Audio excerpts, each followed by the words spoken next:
only before the year runs out. But for today, I just have, I think, 4 items on my agenda.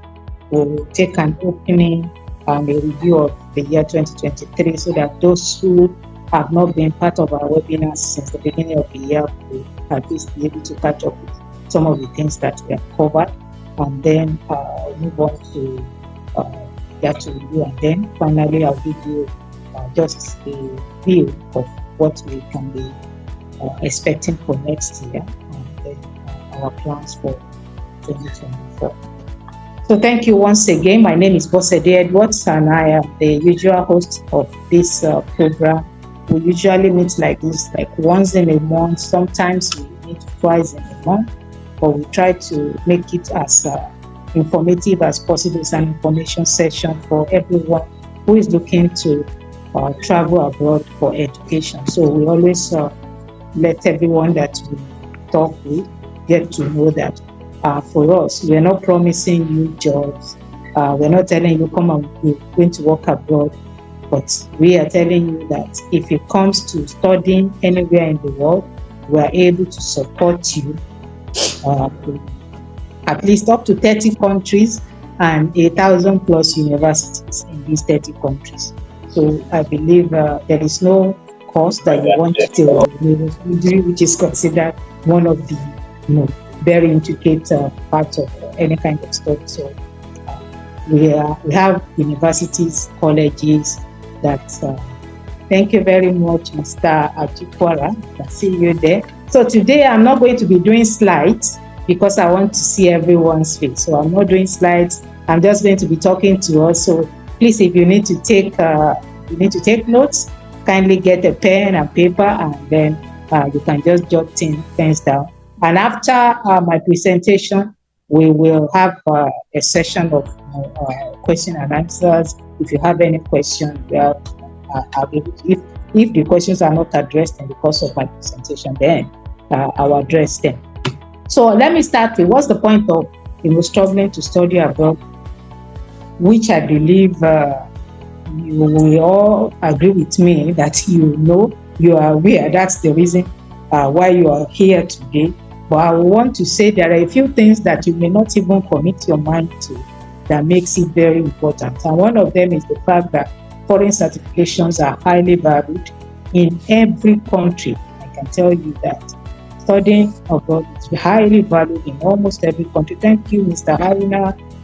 Thank you for joining us. Foreign education expands your network. It expands your values because you get to meet people from like practically everywhere in the world. You make new friends. You make friends from nations that you will never even imagine visiting, and that may be. Sometimes people end up marrying from different nations because they studied abroad.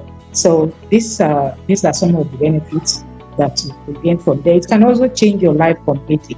It can change the life of your family completely, and qualitative education can also open many doors. And it can be a route to renew an additional passport for people who want to go abroad and stay abroad. And maybe you're thinking of additional passport, or you want to change your passport altogether. Going abroad to study is one step closer to that. And then I will also want to say, during the course of this year, we tried to take a look at the leaders of our nation, especially Nigeria. We tried to take a look at the leaders and to see what their educational backgrounds look like. We couldn't get too much information, but I can assure you that from the little that we got, more than 20% of them studied abroad. And today, no child of a top politician or someone who is at least can be put in the middle income group studies at home. The reason being what you and I know, the quality of education you get, the access, the kind of resources you get access to. These are all things that makes people think about committing the kind of money that people commit to studying abroad. You wonder, but these are reasons why these kind of things happen. So if you are having that in mind, what I'm trying to say is you are not doing the wrong thing. You are doing the right thing. One last thing that I'll say about that is the fact that actually when you are outside, you also find out that as an African, there are very, very great limitations to your opportunities because of the passport. There are countries you are not permitted to enter without visa, and that is a big deal because what you go through getting those visas can be really, really frustrating. There are no even flights that you can't take because you have an African passport. The reason being that, let me give you an example of one that happened recently. Someone is taking a flight and the flight has to pass through Europe, and there are 2 stops, and there is a condition: if you are from an African country or some African countries, if you have to pass through 2 stops within Europe, you need a visa. And I mean, you're just traveling through. It's not like you're staying in that country. You're just having a look, and those are frustrating things that can actually limit your travel, limit your opportunities. But with an added passport, all of those can be taken away from your part. So these are all factors that you could consider for studying abroad. But then, considering the number of people who are interested in traveling and the number of people going, I want to say the top 2 challenges, at least from the time we've been doing this, the top 2 challenges for studying abroad that we have identified is funding and information. Although some people will tell you, I don't want to leave my family, I don't want to leave my husband, we just got married, I have little kids, or my business, there will be nobody to take care of my business. All of those, yes, they are all tenable reasons, but the top 2 challenges for people is information, for which reason many people are falling into the hands of scammers, and then funding, because it's expensive studying abroad. At least you need a minimum of nothing less than maybe $15,000 for any kind of short program that you want to do at that, and that's per annum. So these are all very big issues that people have to deal with. And then, so that takes me to what we do at AROS Transactions to make your life easy. So what we do is to provide you free information, so you don't have to pay for any of this. You can join the webinar anytime, and we provide you as much information as you need to help you take a step to even actualize your dream by yourself. And then we provide you services for admission and visa support all through the journey. Even before you choose the course, we advise you on the course to take. We guide you on everything, and then you are able to make the right decision. And then we also guide you through the entire process here. And then you can consult with us on research and statement of purposes. These are all things that are required when you are thinking about studying abroad. And lately this year, we introduced some other features to the information services that we provide. We now provide support and guide and access to funding opportunities, loans, scholarships, guidance to scholarships, then research funding, access to research fundings. We guide you on all of those. And then we are also providing you with opportunities for conferences, webinars, and publications opportunities so that you can prepare for the future. So for now, I'll say now we have a conference that we are running annually, and the one for this year is taking place this month in Kuala Lumpur from the 23rd to 25th of this month. And we are having participants from about 10 different countries. So these are opportunities that you can take that can help you to prepare for accessing funding for your postgraduate studies. We also have journals. We have 3 journals that have been launched. I think during the course of this program, I will ask someone to show you the 3 journals. One is in language and learning, the second one is in social science and engineering, and the third one is in humanities and social sciences. If you are a participant on this webinar and we are working with you, you can publish in any of those journals for free. But if you are not, then you're going to have to pay what is called the APC, that's Article Process Guide. So the conference flyer, somebody is asking for it. Arrows, can you prefer to share the conference flyer or just share the link to the conference website? So you'll find the flyer on the website. Every information you need is on the website. So I'll ask someone to please share the conference website. So that's what we have in grant for you, and that's something that, because the reason why we are doing this is because we understand the needs for you to access funding. And if you need to access research funding, because every time people keep asking me in almost all the webinars, how can I access full funding, 100% funding? The only way you can do that, mostly, one, you have to be a postgraduate student. You are either doing your master's or your PhD, and then you must have publications. You must have attended conference. So you have to demonstrate to the professor that you are capable of doing research. And how do you do that? By showing that you are doing research. And how do you show that you are doing research? By attending conferences, by publishing a research work. So these are all things that we have factored in, and we're trying to make sure that this coming 2024, you will be able to do far more than you can do this year and get yourself ready to take advantage of all those opportunities. And then next, I'm going on to provide a review of what we did this year. So in January and February this year, we were in Nigeria. We visited Nigeria with one of the universities from Malaysia, University Technology Malaysia. We went to Nigeria together in January and February this year. We visited several Nigerian secondary schools to speak to the students, to speak to the management, to speak to parents. We're trying to let people understand that, see, everybody can't afford to go to the UK or the US or Canada, but there are places around the world where you can get education that is as qualitative as what you get in those countries, but you can just pay a fraction of the fees. That was what we were trying to do with that. And in 2024, we are still going to do more of that. We're going to do more of that, so you can be on the lookout for that. Unfortunately, by the time we were coming back in February, we caught COVID, so we couldn't do anything in March. We were down with COVID for the month of, recovering from COVID from the end of February to March. So we had our first webinar on 15th April this year, and that's went with student testimonies from Australia, USA and Malaysia. We talked about work and study opportunities, how to access funding and different kinds of funding types. We talked about all that. So you can go to Arrow's YouTube channel. You are going to see the video of all of these sessions there if you have not been there before, or if you were not in that session and you would like to see the things that we discussed. So I will ask Arrows to please help us put the link to Arrow's YouTube channel on the link, on the Zoom link, so you can just copy.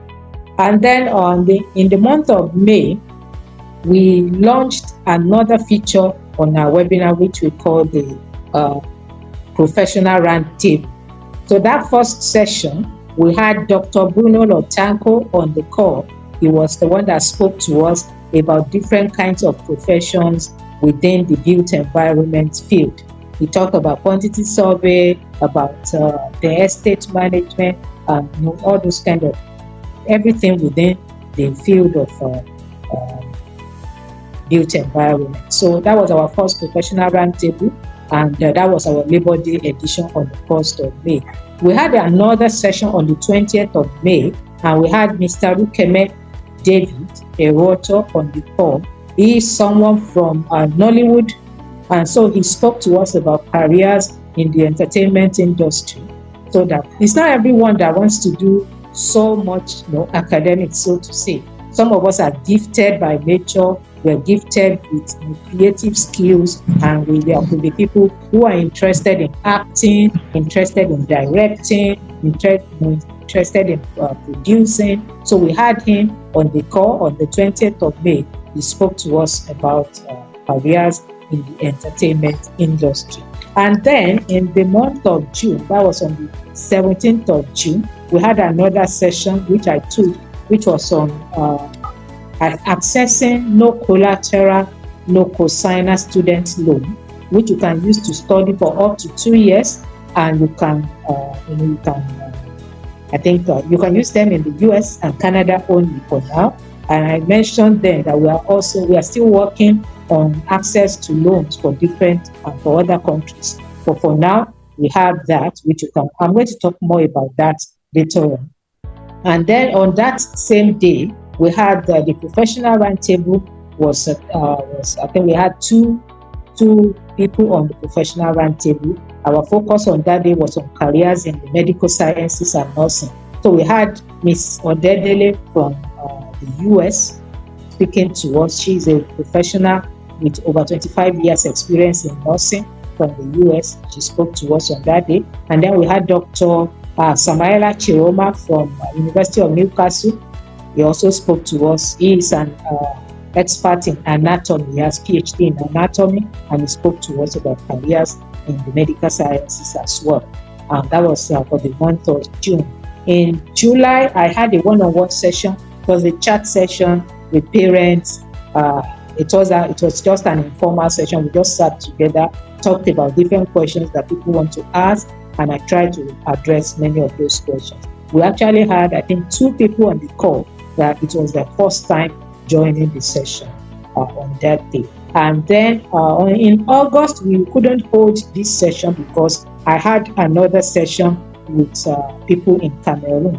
So the August session was with Cameroonians, and so we didn't have this particular session in August. And in September, we had a professional roundtable with Mr. Nathan Scott, an American sports professional. He spoke to us about careers in sports. And then I also spoke to us about creative scholarships and other funding types. You will find all of this on our YouTube channel.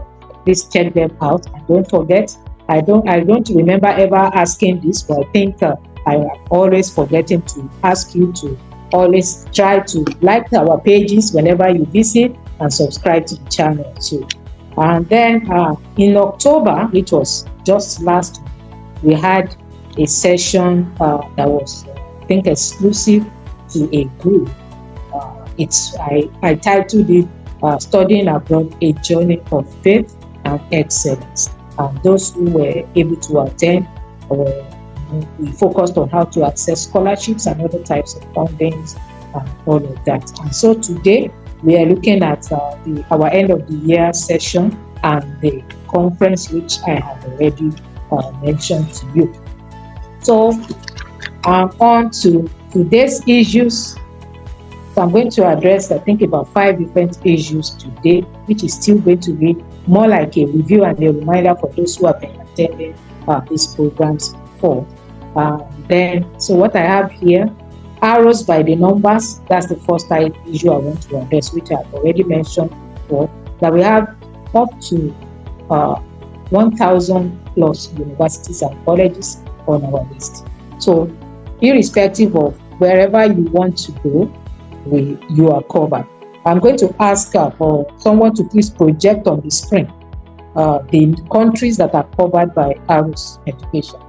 Arrows, please kindly project on the screen.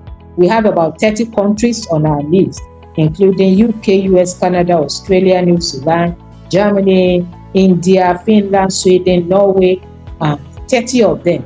Even if you want to go to Russia or Ukraine, you're welcome. So we have all of them on our list, and then you can.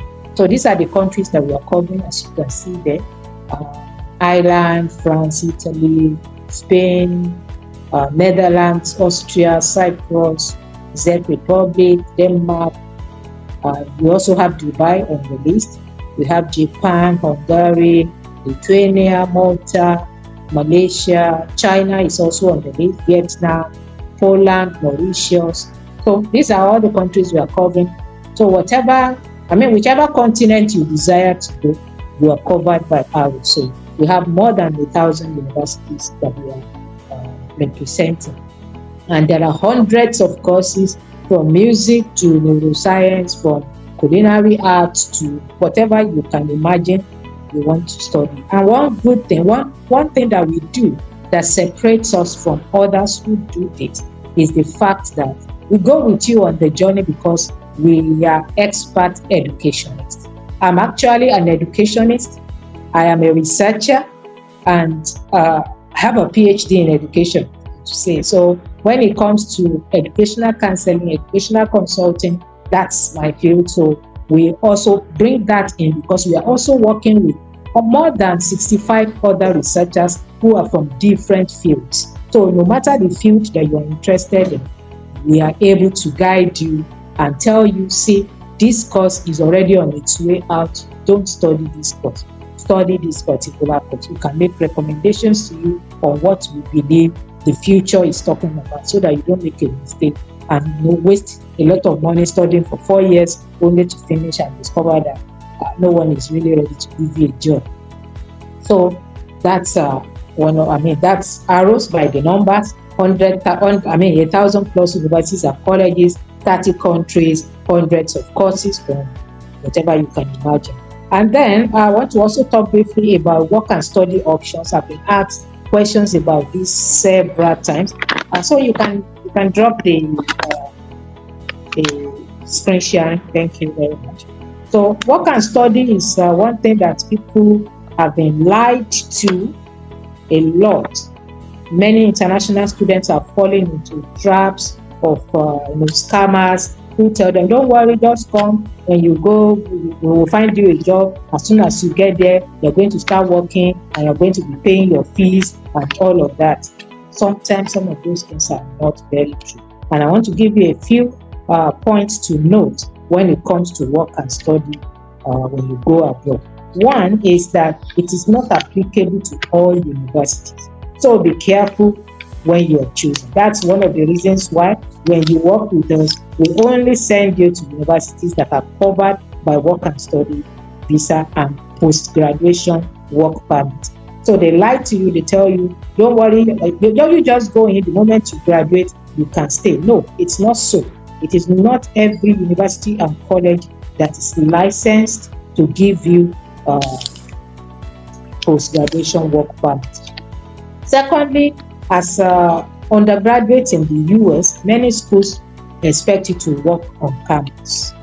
So the idea of going to find one job outside that is going to pay you one huge amount does not actually work unless someone is trying to lie to you. And it's also not automatic.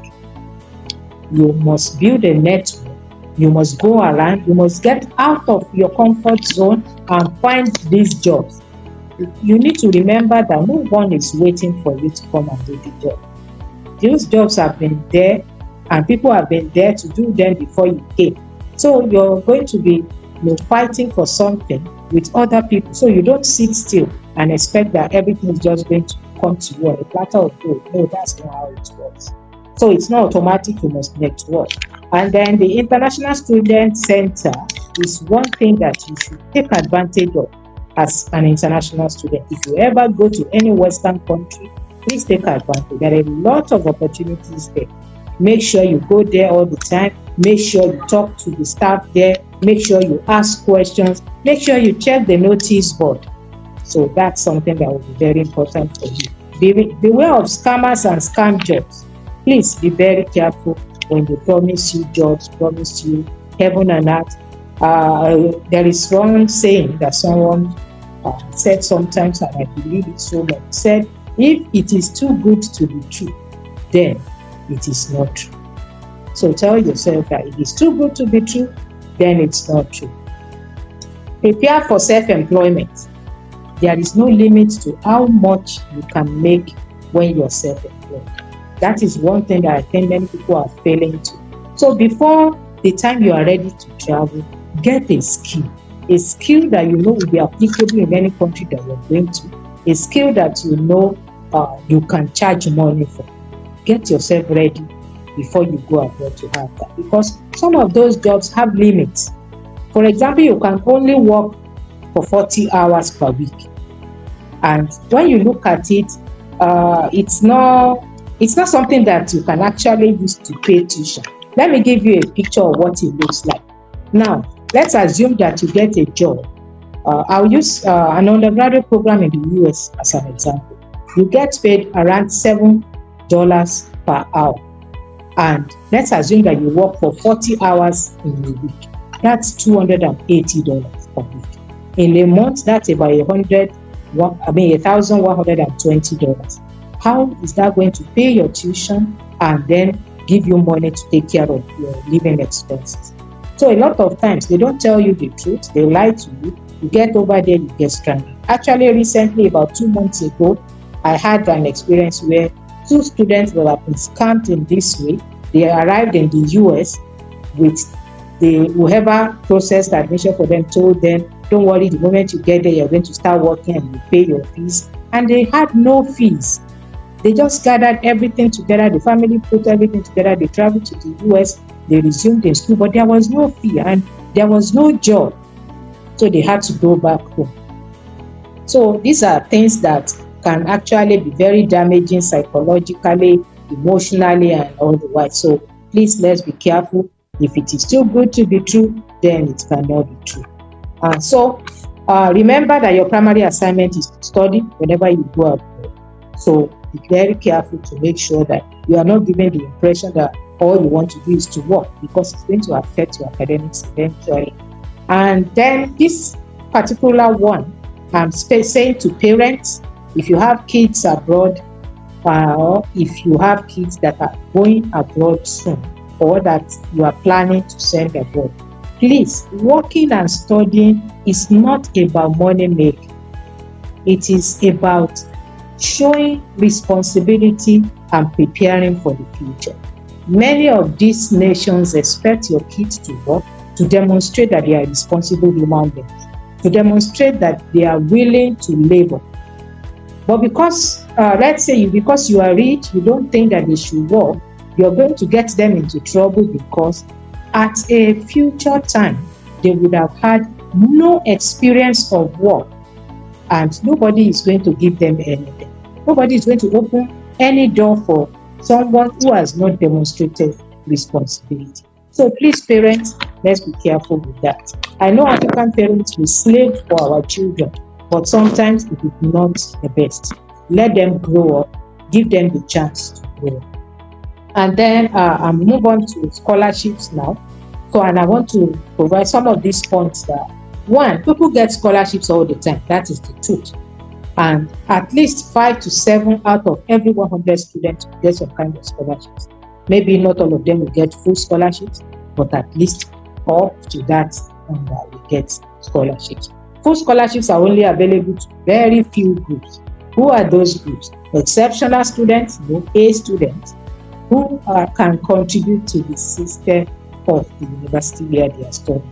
Creatively outstanding students, for example, footballers, dancers, developers, designers. If you are able to show that you have these skills and that you are outstanding, then you can also get scholarships, sometimes full scholarships. Research students are another group that can always get scholarships. But you have to, like I mentioned earlier, you have to demonstrate your ability to do high quality research, and you must show that you have previous research experience.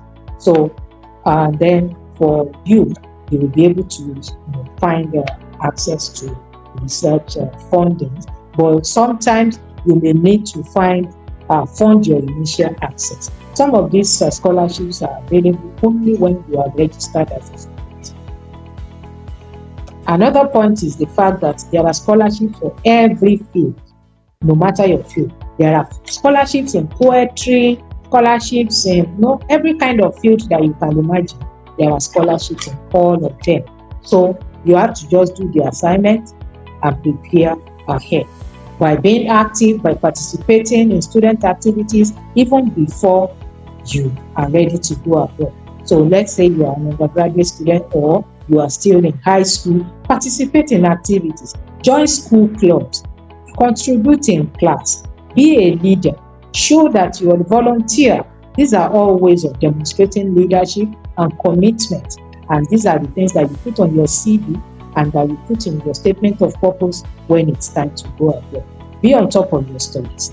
Sincerely, practically every scholarship expects you to at least be a good student, because nobody wants to waste money if they are not sure that you will even justify it and graduate well.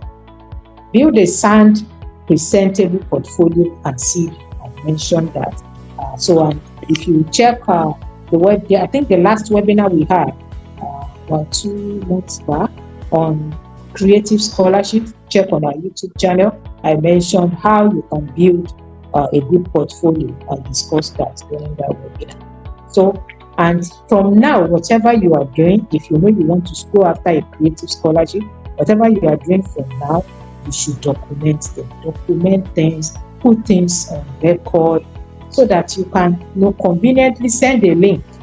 You can send a link out, a link from Facebook, a link from Instagram, a link from Google Drive that shows videos of you doing those things that you are claiming you are capable of doing, showing pictures of you in action. These are all things that are very important if you are going after scholarship.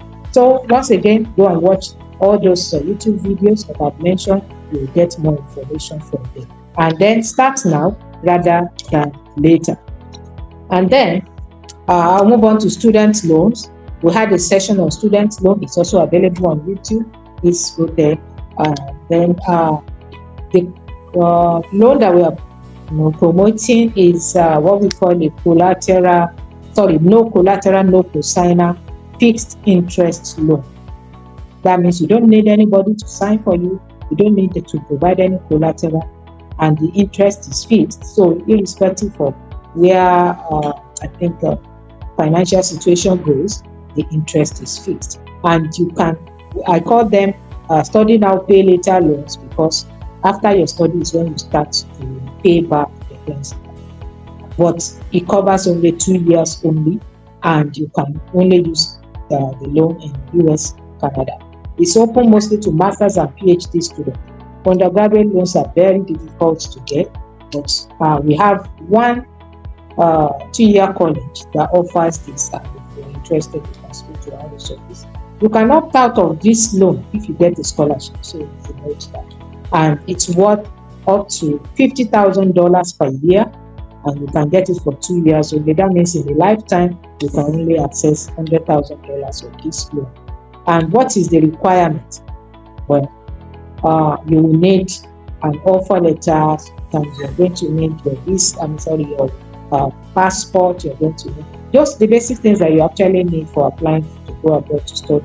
Those are the things that you're going to assume.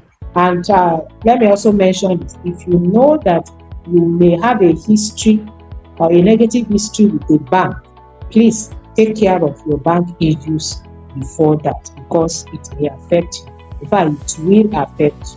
So if you have a dormant bank account that you failed to close, please go and close them properly, so that the bank will take your name away from negative credit history. So, because a number of times, I think I've seen a few students who opened, some of these funny banks, you open an account there, you put money there, you are not doing anything. Every month they are removing money for this, money for that, but until they finish removing your money, and then your account goes into minus. And that automatically puts you on the list of negative banking history, which will speak negatively for you if you ever need to take a loan. So please take care of those things if you are one of them. And then, so this, I've mentioned that it covers tuition and living expenses in the US, and then it covers tuition only in most Canadian schools. So we have only one college so far, only one college in Canada that allows you to cover tuition and living expense with this loan. And loan disbursement is directly to your university or your college after you have resumed and reported. So repayment term will be up to 10 years after your graduation. But during the time you are studying, which is 2 years, and for 6 months after your study, you are given a moratorium to pay only a minimal amount, which is, I think I have this written somewhere. It should be around, let me check that. I know it's, okay. It's about $122.4 for undergraduates and $120.2 for postgraduates. The interest rate for this loan is 15.01% for undergraduates and 14.75% for postgraduates. So you can start to think about it and plan for it. You think it's something that you'll be interested in try to access. So the last issue that I'm discussing today is on, a number of other issues that I believe are very important. Start early to apply for your admission. The reason is because some scholarships require you to have offer letter before you can apply for them. So if you don't have offer letter, it will be very difficult for you to even apply for the scholarship.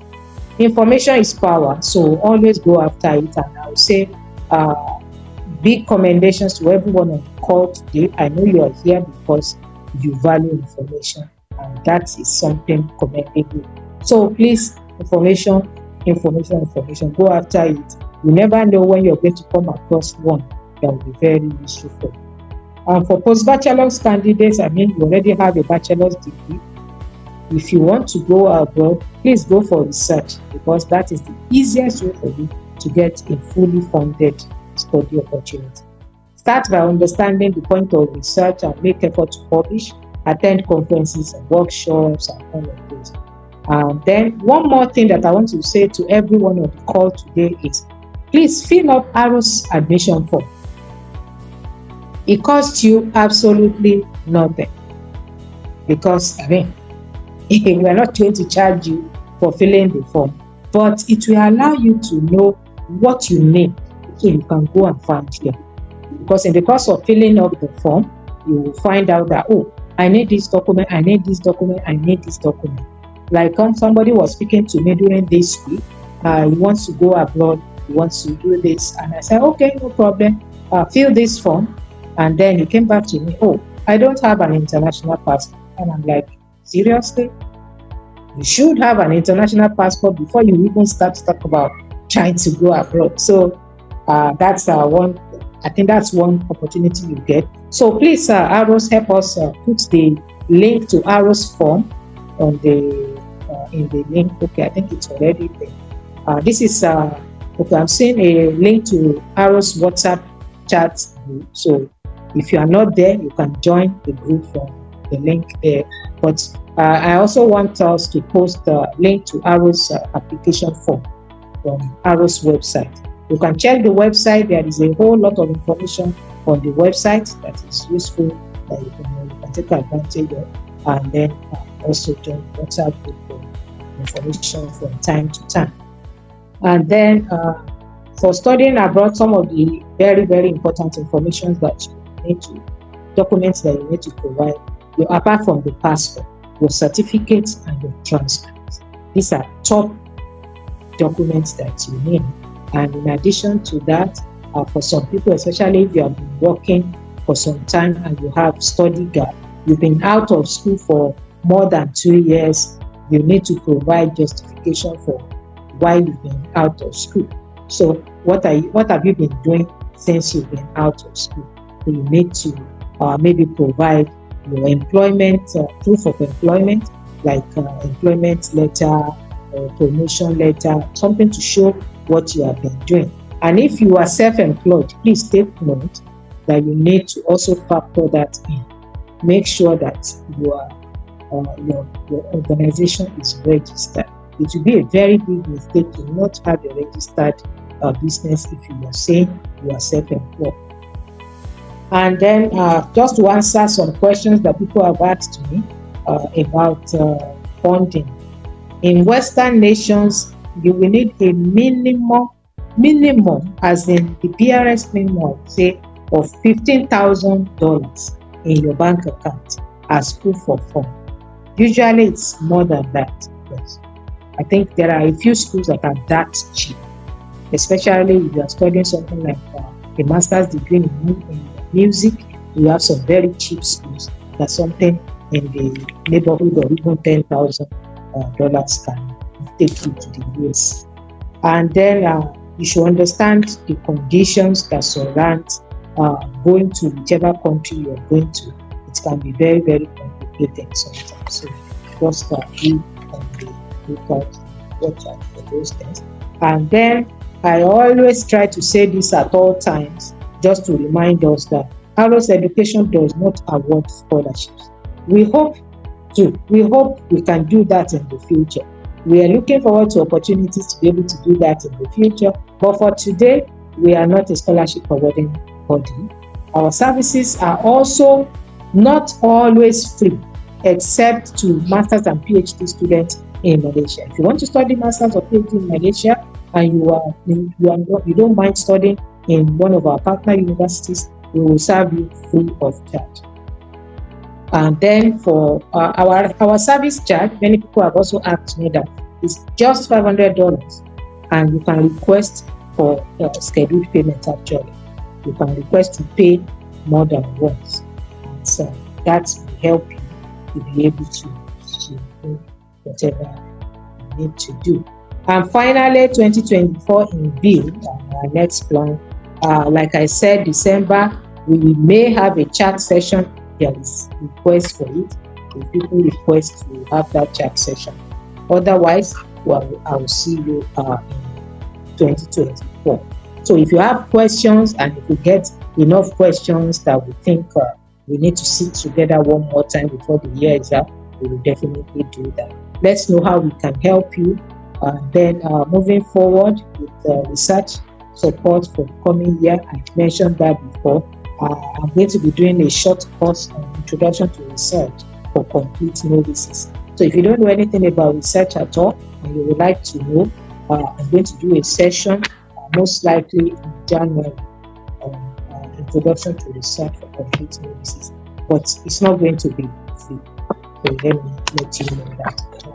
And then, like I mentioned before, for the journals that we have launched, there will be free publication opportunities for some people, or discounts for some other persons. It depends on a number of factors.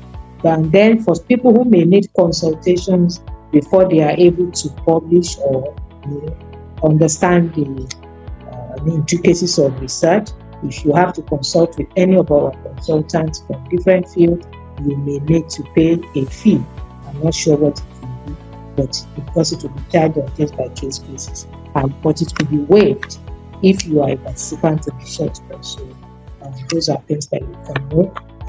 Then I think for now, those are the things that we are looking at for the coming year. But if there are anything, if there's anything you would love to see on our program for the coming year, maybe in your mind you're feeling like, oh, how I wish they would address something like this, please feel very free to send us a message, and we will definitely factor it into our program as we are planning or concluding on our plans for the coming year.